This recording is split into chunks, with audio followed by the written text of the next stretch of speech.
Многу е интересно додека говоревте, јас седев во оној агол, а вие мене не ме погледнавте. Дали тоа значи сомнеш дека вие не ја зборувате вистината или не верувате во тоа што го зборувате?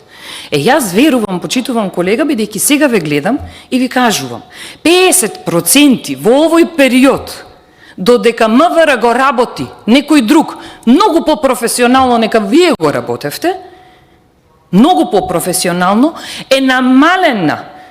се намалени за 50% убиствата, се намалени прекршувањата на јавниот ред и мир.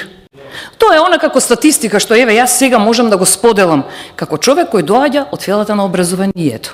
Ама она што е најинтересно и сакав да слушнам од вас и очекував дека ќе прашате зошто платите се зголемуваат на наставниците?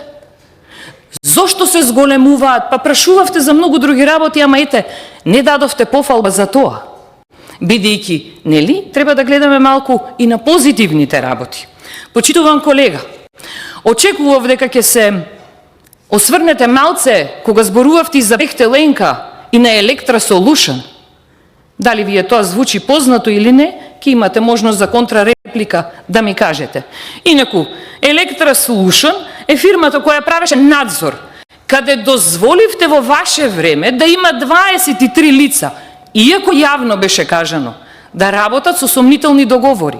Или надзор некој каков правеше, какви фирми правеа за производство на долен веш.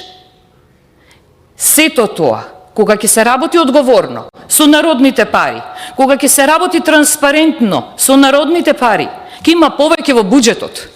Тоа е таа врска, почитуван колега, која навистина треба да ја воспоставиме во Македонија. Ви благодарам.